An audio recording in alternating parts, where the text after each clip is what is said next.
It's Lil Baby. Welcome to episode 39 of Conversations with Chai. I'm your host, Ihram Chowdhury, aka Lil Baby Ram Ram, and today I have with me 2017's Miss New Jersey winner, Miss USA runner-up. What was that thing you just said? Little Baby what? Lil Baby Ram Ram was my Instagram handle. Oh, I didn't know. Yeah. Oh, that's always been it. But I have with me Chhavi Verg. Appreciate you doing this. You're the first person that's asked. Really? Yes.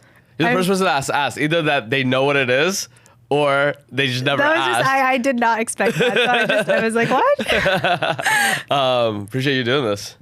Yeah? Yeah. Wait, what? I said appreciate you doing Oh, appreciate it. this. Oh, thank you. Sorry, I'm still thinking of the Little Baby. Like, okay.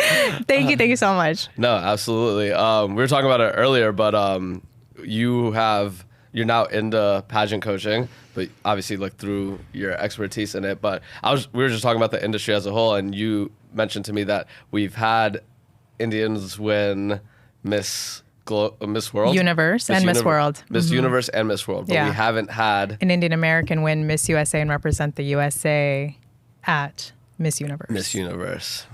And from how do you kind of like when you're starting off, right? Like, are you like, hey, I'm going to do like, how did you start off? How were you like, yo, like, let me do a pageant?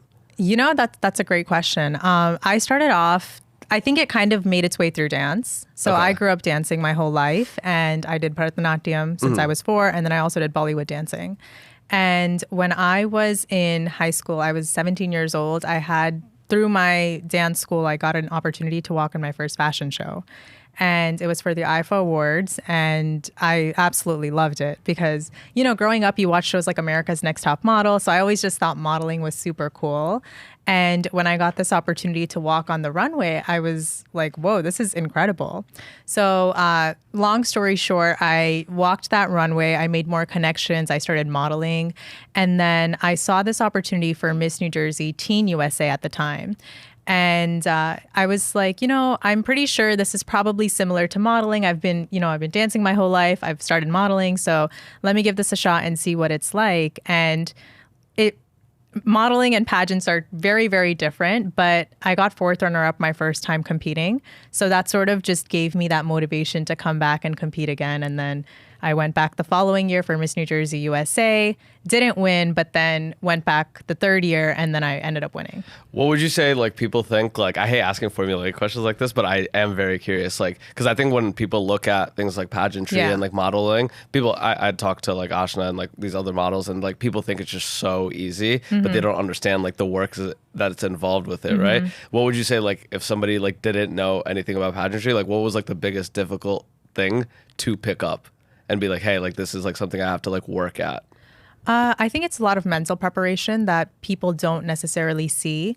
I think when you see any type of pageant, whether it's Miss USA, Miss World, anything, you're seeing the very tip of the iceberg. But in order for that presentation in those 2 hours that you see on TV, there's a whole huge iceberg right underneath the surface. And the mental preparation involves a lot of you just knowing yourself, knowing your values, being able to articulate that, knowing how to answer controversial questions. Because when in life are you in a situation where you're in front of millions of people on national TV being asked a question on an extremely like relevant political or social issue?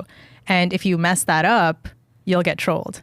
You know, so there's a whole lot of mental pressure that goes into that. And to be able to handle that pressure, to in that moment be able to calmly express your views, I think that is probably the most difficult part of pageantry.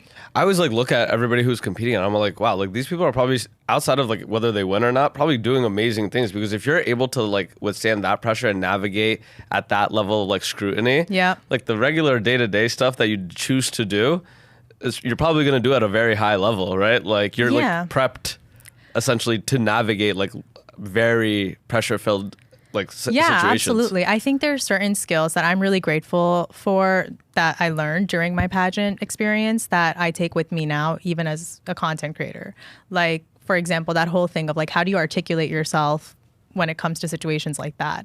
Or even something like, how do you deal with haters online? Because, you know, pageant fans can be extremely passionate about who they support, and that can sometimes throw you off your game if you're not a favorite. to be able to deal with critiques or criticism from online?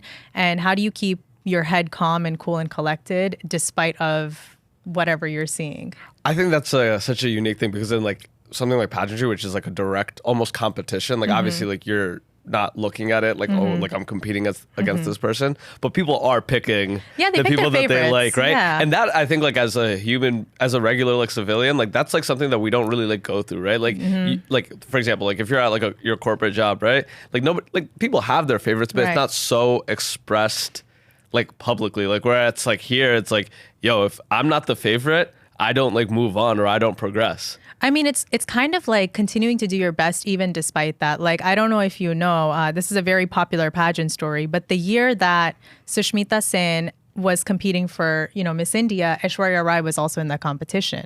And a lot of girls dropped out because they were like, Aishwarya is competing, there's no way we're going to win. And it's said that Sushmita's mom encouraged her to compete even despite of that. And she was like, no, you should go ahead, just do your best and see what happens. And Sushmita ended up winning. She got first place, which is why she went to Universe, and then Aishwarya went to World. So it's kind of like, being able to withstand, even when people have their favorites, how can you not let that psych you out and think, oh man, I've lost this already because this person is the favorite, or this person's going to do well, or this person's beautiful. And how can I really look inward and bring my best self out and compete at my highest level despite of all of that? I think like bigger outside of like pageantry, that's just like a life, like when you like look to your sides and then that throws you off what you were going to do, like you never actually get to reach the thing that you were, like the potential of the thing that you wanted to do. Absolutely. Right? Like had Sushmita stopped. Yeah, if she would have just quit there, maybe she wouldn't have won, and she wouldn't have gone. Well, if she would have quit there, she wouldn't have won. Right? She wouldn't have gone to Universe. And like, let's say like she was just always like focused in on like, oh, like Aishwarya's competing. Yeah. She probably wouldn't have put her best foot out there, and it's like a self-fulfilling prophecy. If you're already putting yourself at like, oh, I'm gonna place like second or third anyway. It's like, oh, like you've already shot yourself in the foot. Absolutely. That's, I think, with any competitive situation, right? Like, how do you cut out the noise and how do you just focus on putting your best foot out there? How do you, or how did you? How did I? There's this analogy. It's called that racing horse mindset. I'm not sure if you've heard of that, but it's literally you just focus on yourself. For me, when I was competing, I did not follow any pageant accounts where I could see who the favorites were. I didn't follow any other girls who were competing. Like, I was completely off of social, and I was focusing on my inner work and what I had to do. I think that's like good advice. I like recently, I'm like going through this like thing where it's like, and it shouldn't be the case, but I like realized I was wasting so much energy checking in on like my like competitors, right? And I had somebody, like I had Connie tell me, he's just like, bro, who are you competing against even, right? Like he's just like, yo, like you made up that competition in your mind, right? Yeah. Like you're not really competing against these people. You're just like, he's It's like, all just in your head. I like just muted the accounts and I was like, you know what? Like, let me just focus in on my thing. Like, because I'm actually stagnating myself just thinking about like, oh, what is this person doing? What is this person doing? And it's like, it's good because it's like in a competitive environment, in a directly competitive environment, you have to do that mentally. Yeah.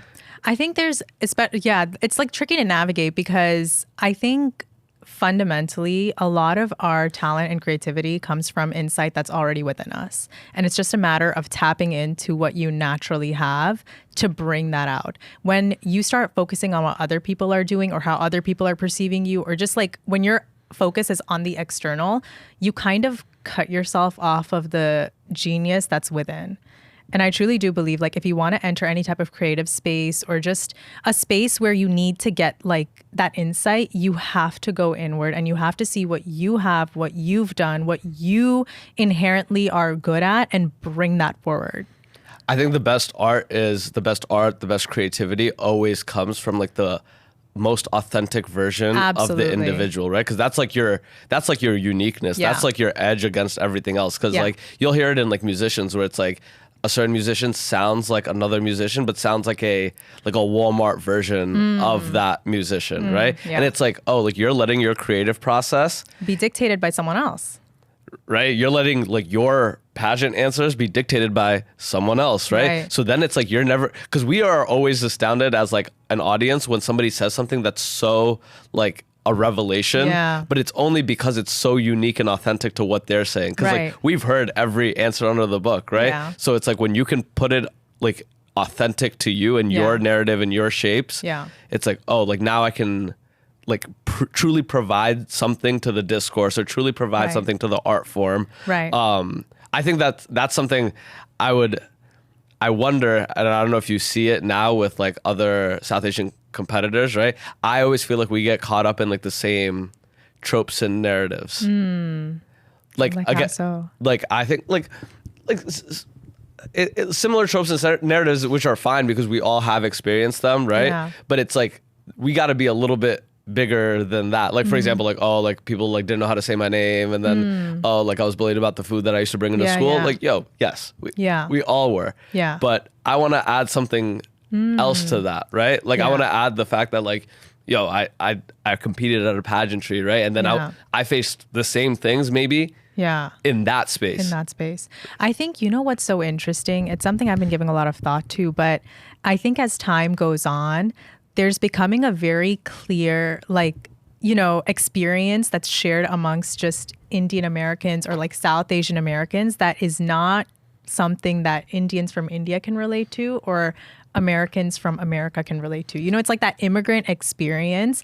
It's becoming so like uniquely us because we don't belong 100% to either group. We're like our own little subset now. That's the entire value prop for this podcast. Yeah. That's the entire value prop for that podcast because I think what you're describing is essentially like a culture being built. Yeah, right? It's a culture being built, right? Because like the things that we care about are not what like Bollywood cares about, right? But it's also not what the West cares about, right? Like, but we will find all of our versions of those things here, and I think those things are being like created with like whether it be like Trisha, Brown Girl, Mag, right? Like I think our own versions of like culture. Like think about it, like me and you are like separately going to like Trisha's event today, right? It's like, oh, like there's a culture here that people care about. Like, for example, like Avantika, right? Like is somebody that everybody who like is from like South Asia, but is here, we all pay attention, care about her, but like Bollywood probably don't really care. Yeah.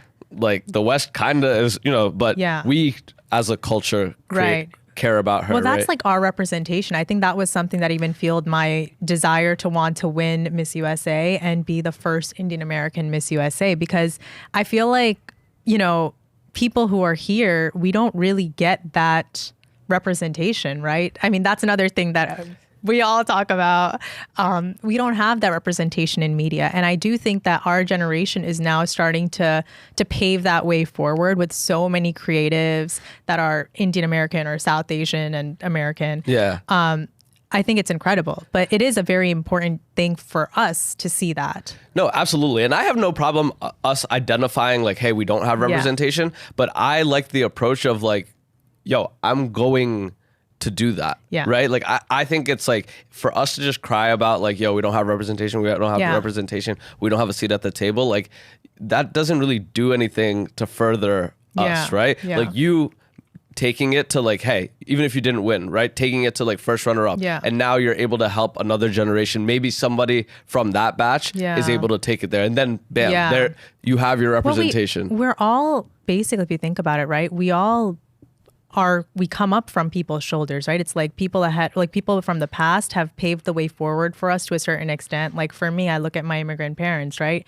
Leaving India and coming to the US, it was so hard for them. Like they were not much older than I was. And to go through that struggle and really like the sacrifices they gave to get me to this point, like I'm always going to appreciate that. And then now I personally feel a responsibility to pave the way forward for like my future kids or like the kids that are coming up who are Indian American. So I think it's kind of like if we each just do our best to like raise that a little higher, we can kind of act like stepping stones for the people who are coming up after us to just take it further, and we just elevate the whole, like all of us, our whole community. Yeah, no, I think like we lose sight of that because we essentially started again from scratch based off of what our parents built as like immigrants, right? Because we look at like our peers in other races and it's like, oh, like they've been here building, so like they're able to be like, we don't have like a South Asian like director of like an art museum, right? It's like because that's like a very like posh, like you've worked generations to like get there, and it's like, oh, like our generation is essentially like step like one, like hopefully like our kids or our kids' kids are able to like achieve these like very like posh areas of society, hopefully, right? Or we build out our own versions of that, which I think we're seeing now, right? Like we're seeing our own versions of like restaurants, we're seeing our own versions of like music, and like those people are building themselves up. So hopefully like whoever comes up next in that space is going to take it a little bit further, right? Exactly. So now like in terms of like, you kind of mentioned it and I was like wondering, when Aishwarya was going to do it, you said everybody already knew who it was and who she was. Is that like a true thing? Like, do you look at somebody, it's like, oh, like she's like going to be really good at this? Can you tell that? I think it depends because, you know, obviously you have some girls who have been doing this for years. They become kind of like they know what's up, you know? Pageant girls. Yeah, they're like fully pageant girls, they're right? pageant girls, and they kind of, you know, they've just been doing it long enough where they're seasoned. They're more trained. I could tell you the year that I won, there were girls that were, like I saw the year before when I didn't win, and they were back. And they did really well the year when I didn't win or I didn't place, you know? That's so interesting. So like walk me through. So like somebody being good one year, right? And obviously getting better, right? Like what makes them better the year after? It's just prep. I mean, at a basic level, right, with pageants, you have a swimsuit portion, you have an evening gown portion, and you have an interview portion. So it's like divided into 3 parts. Now, there's like all these other little factors in play, right? Like your walk. How are you walking on stage? Are you comfortable in the heels? Like, are you like, how is your stage presence? How are you in interview? How well do you know yourself? Are you actually doing something to leave a positive impact in the world? If so, what is that cause? Why do you care about it? What are you doing? So it's like all these things. And it's like, you could just tell, like you could tell when someone has done the work to be there. And when it comes to, like, for example, my experience, the year that I didn't place in Miss New Jersey USA, I thought I prepared because the year before for Miss New Jersey Teen, I got 4th runner up. So I didn't know what I was getting myself into, and I got 4th runner up. So I didn't appreciate the preparation process.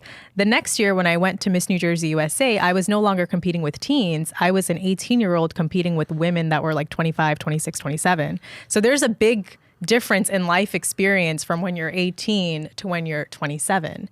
And even in terms of the competition, like it was a completely different game. Like it was not a cutesy competition where, you know, teens are more cutesy and all that. These women were fierce. Like the way they were walking on stage, their styling, everything. It was just another level. And I wasn't prepared like that. I didn't know. But then after I competed, I saw, oh, okay, this is the competition. All right. So this is the level that I need to be playing at. I can't be playing here at like, you know, like I can't be playing like a teen. I need to play like a miss. And then, after I kind of got that sense, okay, this is how a Miss New Jersey USA competes. This is what Miss USA is competing like. This is what Miss Universe is competing like. That's when I really like upped my preparation in all areas. Like I started going to the gym, for example. Prior to that, I never really strength trained. But pageantry led to me wanting to get into incredible shape, which led to me falling in love with fitness, which led to me wanting to be a personal trainer. So it kind of like, there were different journeys that came out of the whole pageant experience for me because I did do the work to go inward. My prep was all like, okay, I need to compete at this level. I see what the competition is, but I'm not going to compete with them by looking at what they've done and copying that. My way of competing with them is going to be going inward, seeing what I have done, what are my skills, what do I want to show the judges, and doing it that way. And then that is when I think that was the thing that separated me and why I won. I'm so glad that you made that distinction, right? Because I think like absorbing the level of competition that you're trying to play at is very important. But people in the process of that end up participating in like imitation, right? Rather than being like, because what you're trying to absorb from that is not how to do it, but what it takes. Right. Like what it takes from yourself, right? Like you said it, like you came in, you're like, oh, like I'm competing against people 25, 26 that have been doing this. Yeah. And they've been doing this at a high level. Yeah. So it's like, oh, that's all I can take from that. I can only take the work ethic, right, and how seriously you take it. Like that's the level. That's like the real peep. When I see certain people that I'm like I don't consider peers. Like I consider like have worked and have accomplished things. I'm like, oh, you are just the work ethic, the professionalism. Yeah. That's what I can take from you. Right. But how you did it, you can't copy anyone, you know? It's like, even if you have role models, right? Like, think of any area, like whether that's art, whether that's business, whether that's like anything, you have role models. But to say, I want to be like this person, I think that's kind of like where you step on your own toes, because you can look at them for inspiration. Yeah, they've done all this. I admire what they've done with their lives or with their careers, but there are certain things, there are certain cards that you've been dealt that no one else has been dealt. And to utilize that, like, for example, when I was competing, there were not that many Indians that were in pageants. The only person, so Nina Davaluri, who was Miss America in 2014, she was the first Indian American Miss America. So she was one, but there were not that many Indians or South Asians competing in pageants. So to be like, okay, I'm competing on this platform at the New Jersey level, how can I take my experiences, what I've gone through, what I've worked on, and really bring that to the forefront here? And that's not going to come from me looking at the previous year's winners, because we just don't have the same life experiences. We weren't dealt the same cards. So it's like looking at what your powers are basically and bringing that out. And that's actually something I do with even my coaching now, because I started coaching girls for the New Jersey pageant. It's not about what someone else is doing. I even tell my girls, don't even bother looking at, if you know a girl competed the year before and she's coming back, don't look at what she's doing in her prep. That doesn't apply to you. That's not relevant to you. Yeah. You're not playing that game. You're going to go into whatever you bring and whatever you've gone through, and you're going to play on that. I think that's like the tough part for people to make that jump, right? Because it's like when you don't know and when you don't have that self-confidence, you have to look at like, it's like, oh, I have to imitate this because that worked for them, so maybe it'll work for me. Right. But like we're saying, like it really doesn't. Like I always say, like for like podcasters, right? It's like anybody could ask a question, anybody could talk, right? But you asking the same questions that like you just like saw on a TikTok clip or saw on a YouTube clip and asking somebody else that. So what is your contribution to that? Right. Your contribution to that, because every conversation has essentially been had. Yeah. Right. But the uniqueness of it is what you bringing yourself, right? Yeah. Like people have asked you questions about pageantry. Yeah. The only thing that's going to be different about this one is essentially like us bringing ourselves to it. Yeah, exactly. Right? Like that's what's going to make it unique, right? Yeah. You getting asked the same question, like, but people have that fear because it's like, hey, I don't feel that confident in my like ability because I just don't know. Yeah. Like I just don't know, right? And then when you start doing the things and start seeing, it's a lot of introspection, actually. I would say, kind of just touching on that point I mentioned very early on, the hardest part is truly getting real with yourself and introspection. What do you think about yourself? What do you think about what's happening in the world? What is important to you? What are your values? How many times in school have we actually written a paper on like what our values are or done that work to, do that? We don't. Like, it's not something that most people do.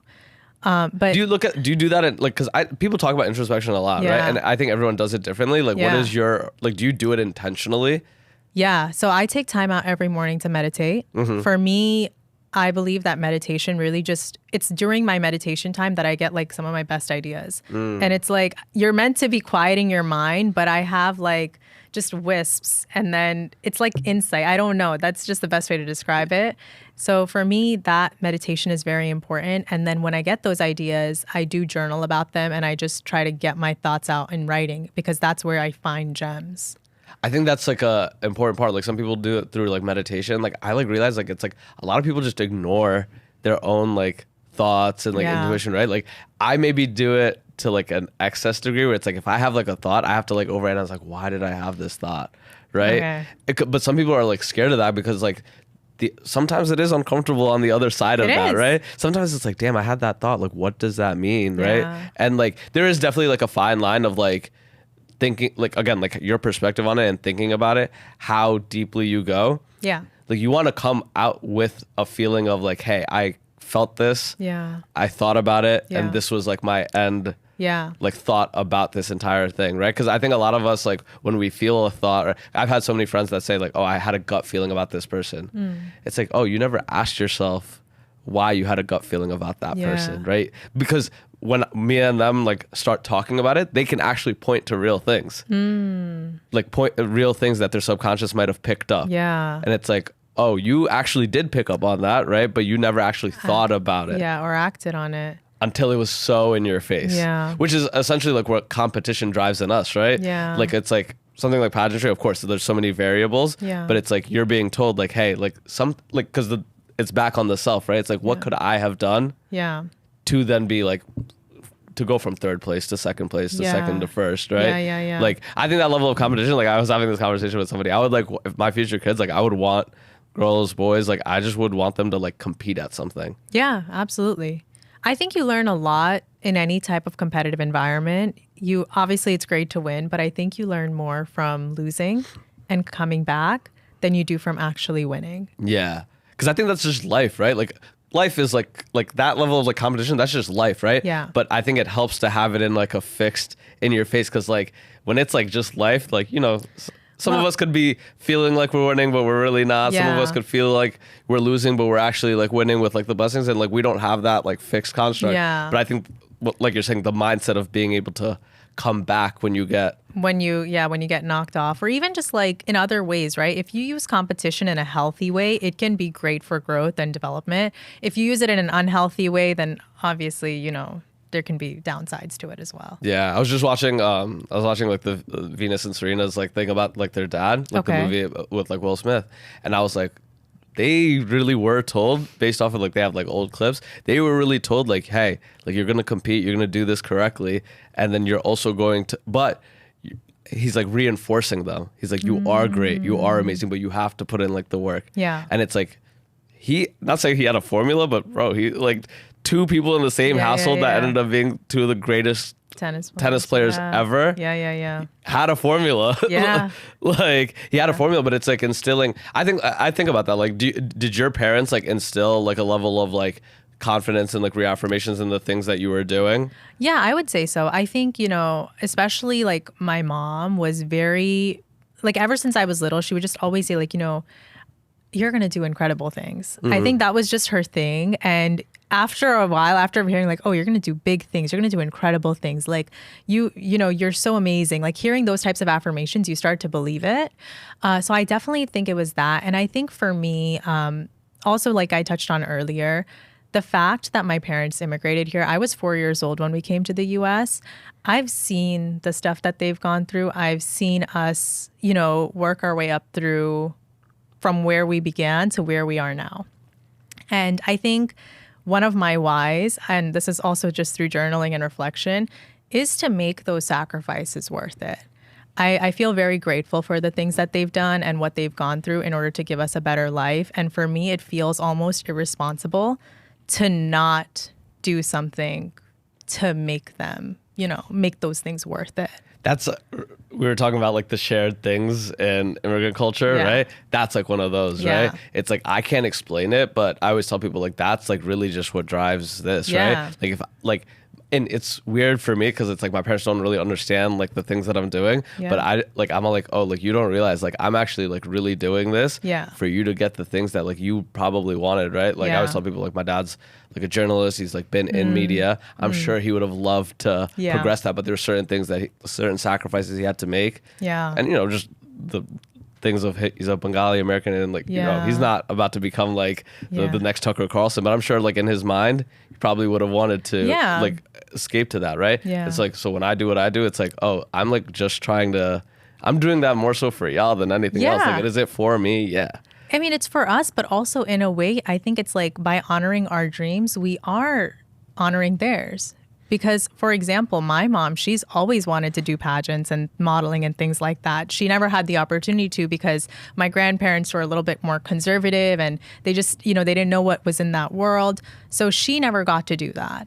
But she's always encouraged me to go after my dreams. And, you know, she'll say like, just whatever it is, like aim for the moon, you know, do the biggest thing you can do. If it scares you, it's okay. Just aim to be your best.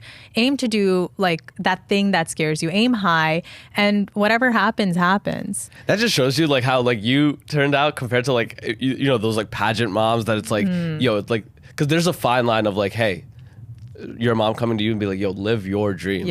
Right? And then there's different, it's like, yo, this is my dream. And now I'm just going to have you do it, which is like, you know, like the pageant mom, like trope where it's like, oh, like the pageant mom who's just like always there. And it's like, hey, do this, do this, do this, do this. And then that kid like ends up like not loving it, ends up burning out, ends up being like, hey, have you seen that?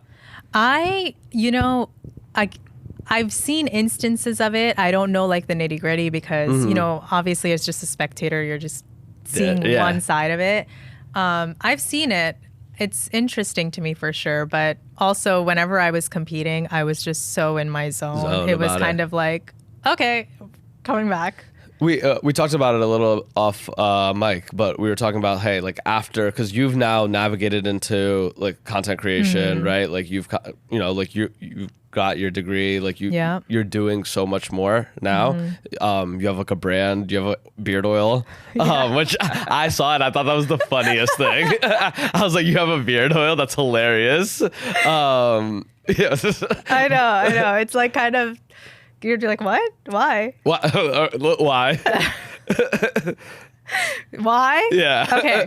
So it actually started off with, I didn't really know about what beard oil was until I started dating my now fiance. Okay. And he would always put on beard oil, and he has like a really nice beard. It was one of the things that attracted me to him.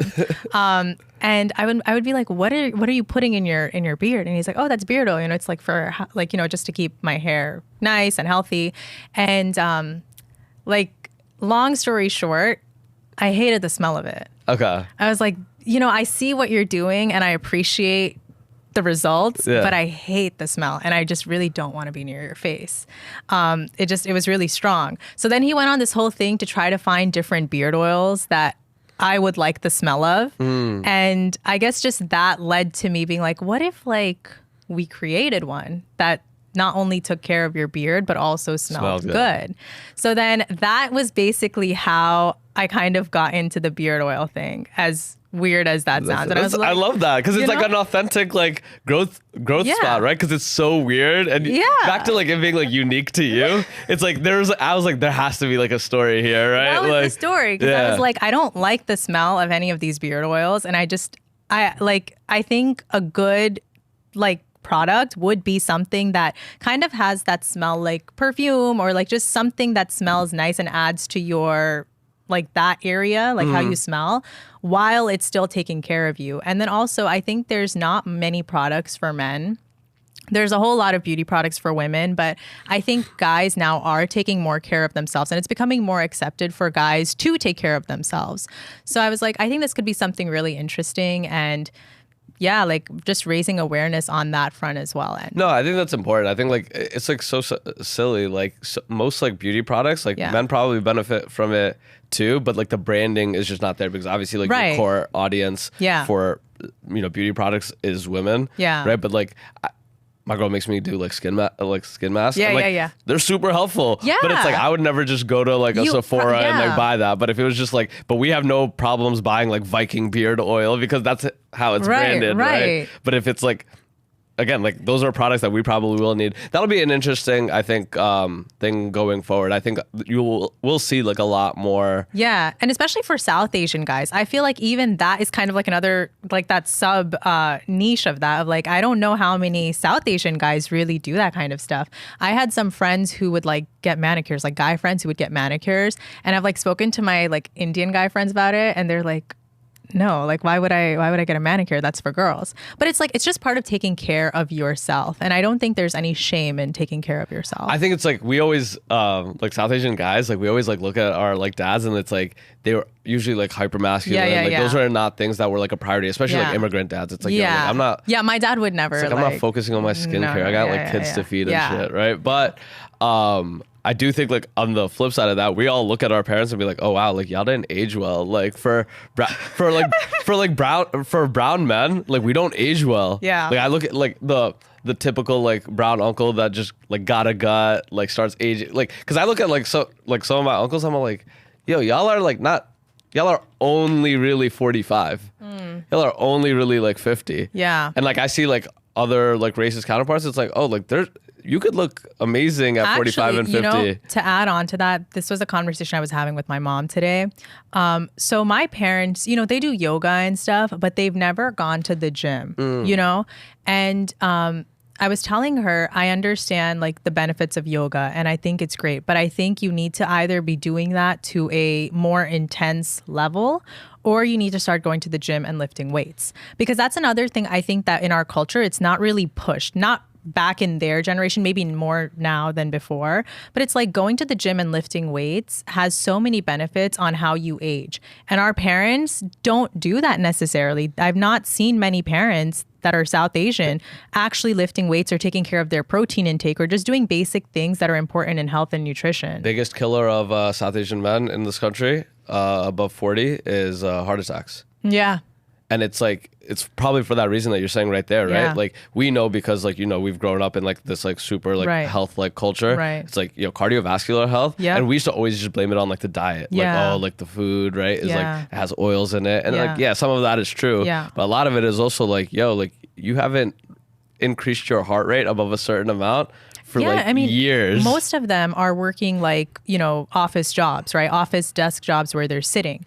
Then I think stereotypically the way that it would be is like you go to work, you come home, you eat, you watch TV, you go to sleep. And you repeat. Maybe some people take care of their health. Maybe they'll go on walks. Maybe they'll do some yoga in the morning, but then it's the same thing. But I was telling my mom, like, you know, it's like as you age, especially when I see my grandparents now, how tough of a time they're having with just mobility. I'm like, if you don't want that to happen to you when you're like 70 or 80, you need to start prioritizing strength training and taking care of your muscles and your body now. And it's like, I think just that whole area of like taking care of yourself is something that we need to start working towards. I can see why historically that probably wasn't a priority because we were in survival mode. Our ancestors were, you know, with colonialism, that was probably the least of their concerns of like going to the gym. But they had other ways that they were physically being, you know, active. I think that that's why like certain like diets like don't, like the South Asian diet doesn't work here because like we came from like places of like farmers, fishers, like people who like our towns were like you had to walk, right? So like we applied the same diet that we had over there here, but your lifestyle here is so much more different. sedentary, right? Yeah. Like I like go back to like my like the village that my dad's like from, and like the people who like work the like the land over there, like shredded, ripped, right? And it's like, but when you see them like eat, it's like, oh, they're eating the same, like they're still eating like a bunch of rice, like a bunch of dal, a bunch of but they like were so beef. much more physical. So much more physical. Right. And it's like, oh, like we're bringing the same diet, but we're not bringing the same level of physical activity. That's right. Yeah. I'm glad that you're having that conversation with your parents, like because again, like we were in survival mode, especially when they immigrated. Like I was like, I would never expect my dad to like spend an hour at the gym back when we were like grinding. No, to, they had survive. they had to like make money. They had to take care of us, which yes, that makes absolutely sense. But now I think it's like good, like in there, you know, we're at the house, right? Like we got our own lives. It's like I'm happy that like my dad like has like picked up like in the last like couple of years he's like picked up like gardening. Nice. He like goes on like a walk every day, and I'm like, okay, like at least even if you didn't get the opportunity to, it's good that you're reintroducing that into your life, because I think sometimes like you get later in life, it's like, oh, like am I gonna really pick up the gym now? Right. But that's when it's like most important. So, but yeah, all that to say, I think just that overall tone of just, you know, people taking care of themselves, especially men taking care of themselves, was something that I wanted to push even with the beard oil. And also I've come across some statistics about men's mental health and how that's really not discussed enough. So I was like, you know, I think just overall anything that pushes guys taking better care of themselves mentally, physically, emotionally, and not thinking that's like a girly thing to do is a conversation that needs to be had. Yeah, I think again, like men's mental health is like such an interesting topic, and I'm like so cynical about like the conversation because I don't think that like we can have it in a healthy way, and vice versa, right? I think like a lot of times like when men bring it up or men bring up like a certain level of vulnerability, some places are safe, right? And then other places like are not, right? And then like the are nots, because like men's mentals are already so fragile. As soon as you get hit with they're not safe. I immediately they kind of shut up. I immediately just shut it off again. It's like, all right, like this is not worth me sharing again, right? And that's scary because, you know, I think guys, so my fiance is a psychiatrist, and he says he talks to so many men who really get pushed to that point where if they can't get the help when they need, they are more likely to, you know, take their lives. And that's the thing. Like it gets that to that point because they don't have an outlet. I think that's your fiance's South Asian, Indian? Yeah, he's Punjabi. Oh, I think that's like amazing because like that I also don't think like we get like dissuaded from getting into like those levels of like practice, right? Like a brown like psychiatrist, a brown male psychiatrist is something that like I think we all need more of. Yeah. Right. Like I would love to talk to like I've like looked for a bunch of. You should talk to him. I will absolutely hit him up because I like I've always like looked for South Asian psychiatrists, right, just to like talk to. Yeah. But it's usually just based off of the population. It's usually South Asian women, which again help a lot, right? Like, yeah, but it's a different experience. You can connect better with some people than others. I totally get that. Connect and like I think that there's certain like things that like it would be hard to like vocalize, but another like brown man would absolutely just like understand it in me, right? Yeah, that like there's makes certain sense. things that like I wish that my dad had like a brown man that he could talk to and be like, yo, these are like my feelings and these are my thoughts. But it's like we don't really even breed that in terms of like going into those professions. Yeah. Still highly coveted positions. Yeah. And it's like, why are we not? Because I think it's like that ego thing where it's like, oh, as a brown man, it's like, oh, like why aren't you going for like the highest level of like? It's like that is the thing, and we need more of. Those. Do you because your fiance is in psychiatry? Do you see the mental like I guess like maturity based off of like his profession? Like somebody who like because I always say like you probably have had to like he's probably like gone through a lot of introspection just like the things that he's encouraging in people. He's probably gone through a lot too. Yeah, I mean, so he does a lot of work actually. Like he does psychiatry and then he is specializing in ADHD now. So he helps people who might be struggling with ADHD get a diagnosis. Oh, I need to talk to him. Oh, really? Okay. Yeah. It's really like, you know, so he is someone who's really seen like how ADHD can negatively impact people. And he just felt like he's always felt for the longest that he wanted to help those people because it is harder when you have ADHD to go through life. It's like you have to work 10 times as hard just to do normal functions because of that dopamine response. So he's doing a lot of work in that capacity, but I definitely think ever since we've started dating and, you know, now that we're going to get married and just being around that, him assessing people has also somehow led me to be very open and mindful of like what other people might be going through in terms of mental struggles that I may not have noticed before. Is his reads on people really good? He reads people very well. Yeah. But that's his job. He needs to know like what exactly is going on, but he's got a great read on people. Yeah, I figured like when you're like good, right? It's like again, it's his job, right? Yeah. But like it's like you can't even turn it off. Yeah. Like I've asked like other like psychiatrists, it's like yo, I can't turn it off. Like I'm looking at everybody and it's like I know exactly. It was really like crazy when he was going through residency and everything because he would like start diagnosing people and I'm like, can we not just diagnose people right now? Because he'd be like, oh, you know, that person, I think they have this, because based on this thing and the way that they're walking and the way that they're doing this, they could have any of these things. I'm like, all right, let's not diagnose people on the streets. But it's like, it's the things, something like ADHD, right? Yeah. When you know what to like look for, like you see it in like others like so easily, right? Oh yeah, like he sees it so easily. But also, you know, here's another thing that I've learned from him in that space. Having ADHD, if you can manage it, it can be like probably your greatest asset because your brain just thinks in a different way. And especially when you're doing something that's creative and entrepreneurial, being able to think like that is very, very valuable. I think it's like for me, like the way that I've like tried to like structure it, like I haven't gotten like my diagnosis. Like basically my therapist was like, yo, do you want to go get your diagnosis? And I was like, I don't know if it's like really negatively impacting me. Which is kind of a lie because I know the spaces that it is negatively impacting me. Yeah. Like I find it really hard. Like I obviously have like a full like corporate job outside of this. Wow. I find it really difficult to sit still and focus on that. I had like my work team came in for like 4 days straight, and I haven't been in the office like 4 days straight in like so long. Yeah, and it's like these like long drawn out meetings, and I'm all like, wow, like I cannot do this. Like I'm like going to the bathroom every like 5 minutes just to like keep myself like moving, and it's like oh, but is his work mostly focused on like the management of it, or is like the diagnosis piece? Everything. Yeah. So he diagnoses it, then offers prescriptions, and then if you're someone who may not want to go the prescription route for treatment, then there's also ADHD coaching that he offers. That's fire. I'm like so glad that people like every time I talk to people, I'm like, oh wow, it's like amazing that people are working on these like things that like need to be like worked on, right? And I'm really proud of him, honestly. Like that is, he's told me for the longest that was like his purpose basically. And he's like, the fact that I get to do this, I feel like I'm living my purpose.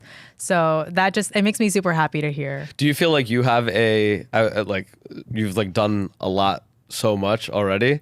Do you feel like you have a one-liner purpose? That's a great question. I don't think so. I think for me, my purpose is sort of evolving. It's like ever evolving. Like I can tell you, what was exciting to me in terms of work maybe 5 years ago doesn't excite me the same way. But I think that's also probably because I'm ready for a new challenge. I think part of growing just as a human is continuously challenging yourself and just reassessing, okay, where am I at? Is this like, am I where I want to be, or do I want to maybe do something else and like switch gears? So were you competitive when you were young? Was I competitive? Yeah. I think so. Yeah. You seem like the type of person that's like always like pushing like the next thing. I was definitely an overachiever. overachiever. Yeah. Always. Yeah. Like academically, and I guess in that capacity, yeah, I was competitive. Like I would always have something I was working towards, and then after I achieved it, I'd be like, okay, what's the next thing? Like I wouldn't even celebrate getting that thing. I would just be like, all right, done, next. So do you now love that, right? Like I'm wired. Like I don't like really like celebrate things, right? Like it's actually not that good. We should celebrate things. That's what I was gonna say, right? Like sometimes like people have to remind me to like bask in like the accomplishment of what it is already. Yeah. While simultaneously, like I can't do both. Yeah. It's like I can't celebrate the thing because I know it's not it's not it, right? Like there's something else. There's always something else though. Right. But it's tough, right? Like it's like, and that's like, it is a balance. Cause I think like in life, like there's always going to be something else. There's always going to be the next thing. Right. But I think it's like important, like to sit back and actually like appreciate the things that you have. Do you like look back at like the things that you've already like accomplish? Because you've had like such like a already career in pageantry. Yeah, I mean, it's so interesting because I think there was so much I did so early on in life. Like it was whether it was academically, and then when I was 16, I did my Bharatanatyam Arangetram. So that was like a huge thing at that time of like 12 years of training, ending that with the Arangetram, and then after that it was like the pageant and then like the modeling and all that stuff. So I think it's just like I've really just come to like a point now where it's like, all right, let's achieve, but let's also, like you said, be in the moment and relish the achievement and then go towards the next thing. And also a certain level of just like letting it go and taking things take their course. I think when you're so go, you start to tie your self-worth to the achievement of goals. And then when you don't achieve those goals, it takes a toll on your self-esteem. And I think that's a very risky place to be in. I think like it's like so weird. Like so this week, like I like lost like a random business deal like related to the pod, and I was like, damn, like the only thing that changed was losing this business deal, but the way it impacted my entire thankfully like I got out of it in like a quick like 24 hours. But I was like, the way that I started nothing in my life changed outside of that, but then I had a negative spin on everything else. Yeah, like everything then bothered me. It's like, why did this, like, it's like, but it's like, yo, a day ago I had no problems with anything else. So why did this like one thing? But it truly is like the mentality that you bring to like the things that are going on in and around you, right? Like kind of like the letting go, right? It's like a certain level of detachment, I would say for sure. Yeah. Like people like nihilism, like stoicism, right? Where it's like a little bit of like detachment. People have like overdone it, but I think like when you can look at something from like a objective, everything that we do is going to have a little bit of an emotional tie to it. Of course. But having that like ability to just, like we said, after you fall, just get back up and keep going. I think that's why it's like bringing it back to like pageantry a little bit, right? Yeah. Because you can only do, again, so much. Yeah. Right, to prep and all that. And after that, you just got to let it go.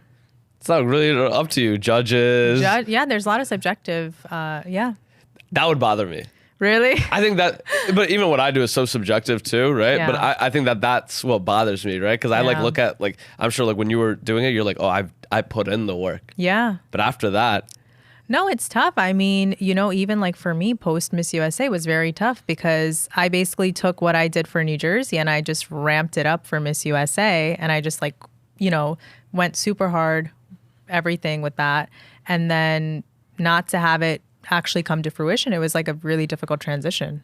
How did you deal with like the first runner-up? Was it like, talk me through like that moment. You know, honestly, I hate to not sound grateful because I know even like getting to that placement is a huge deal. But again, kind of going off of what we were talking about with like wanting to win, wanting to achieve, wanting to get to that end point.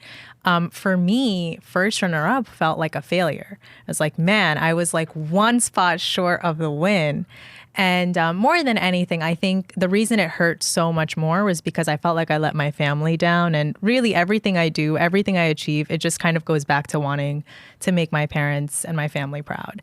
So I felt like I let them down. And I think for like what the longest time, it was just me coming to terms with like, it's okay that this didn't happen, but that's not a reflection of me. There is that whole subjective element.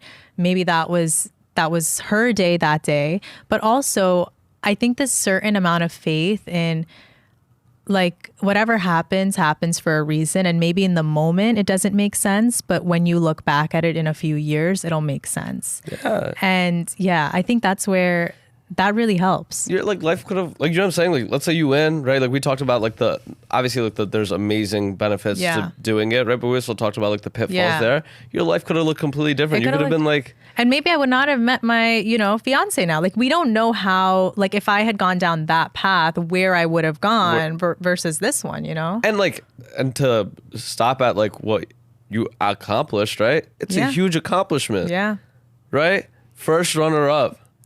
Right? For Miss in the US. Yeah. Right? Representing the entire country, right? Yeah. Like that's like not like anything like short, right? Like you went through multiple stages to get there and like you landed. Yeah. Right? Like think about how many people like would have like young girls that would have loved would love to be in that spot. But that's the thing, when you have that like mindset that we were talking about, it's like if it's not like 100, then it's like it's nothing, it's those things are so it's almost wasted on those people, right? Because all the people that are like that end up being the people that get to those heights. Yeah. But then there are also the people that have the biggest difficulty in appreciating it. Right. Because the person who's not wired like that, they're like, yo, I would be so happy there. Yeah. But they're also the type of person that's not wired to get there. Have you seen that one? Someone had said it, I forget who. It was like some business, like big person in business. They were like, all really successful business people have this thing of like they never think they've done enough or they're like good enough. It was like something like that. Do you know what I'm talking about? That's why they never stop. They never stop. Like, look, like I think about like people always ask like, how do billionaires end up becoming billionaires? Like at some point, like why aren't they like? There's something wrong with those people. And honestly, maybe a little bit, because like it's like, yo, like you have all the money in the world and you just don't stop. So like, what are you even working on now? Oh yeah. Oh, actually, sorry, I remember. I think it was in that book, The Psychology of Money. Mm-hmm. They talk about that, and they're like, yeah, you'll never be happy if you have that type of mindset of like, because every stage, even if you think that's the top, there's someone else ahead of you, and then there's something else to like strive towards. So it's like it'll never end. Psychopaths. Chhavi, I think we're wrapping up, but okay. We end every podcast with a segment called Call Your Shot. Essentially, it's like something that you want to make happen or going to make happen in the next 3 to 5 years. Something professional, personal, whatever, so that you feel comfortable. Next 3 to 5 years. The whole idea being you say it here, and then, when you go out and make it happen, because it will happen. Wow. Somebody will hit you and be like, yo, look at this clip. You said it, and then you made it happen. Okay. So, Chhavi, call your shot. What's that? Oh, okay. For me, actually, I would love to explore the entrepreneurial space more. I think that's the next thing for me. After spending all this time with content creation and social media, I think this is like the next thing of like, how can I utilize what I've learned about marketing and just, relationships on social media to do that business endeavor. And I think it could be with the beard oil, maybe expanding that into a bigger beauty brand for South Asians, or also maybe going into fashion. I have a few ideas, but I don't know. Let's see. What's the beard oil company called? Eastern Glow. Okay, so it has the naming to be something bigger. It could be I was like intentional about that. I'm like, you know what? We don't know where this can go, where it can branch off to, but I really wanted it to come back to our roots and just have, South Asians be at the center of it. So let's see where that expands. But no, amazing. Yo, Chhavi, appreciate you doing this. Thank you. Yo, what you've accomplished already has been so Thank much, you and I'm so so much. excited to see what you continue to do. I think like a lot of generations of women and girls that are in that pageant space are going to look at you and thank you for like the work that you've done. Thank you so that much. they can hopefully we get a Indian American on hopefully, fingers crossed. Maybe one of my girls. Hey, it could be, right? And then how poetic would that universe be, right? That would be amazing. If I could actually help one of my girls get to that point, I would be super happy. I think that those are the craziest stories. And then when we get to like look at that now, but we don't get to like visualize it. But then when we see it, we'll talk about it and be like, isn't that crazy? Like, yo, Chhavi did first runner up, did a whole career, then started coaching, and then one of hers made it. Yep. It's like those generational stories. That's that thing of like, building on one another, paving the way for the future. Generational work. Yeah, absolutely. Yo, appreciate y'all listening. Thank you. Peace. That's great, guys. Thank you. Amazing. That was a banger. I loved it. Yeah. I was about to start to an episode.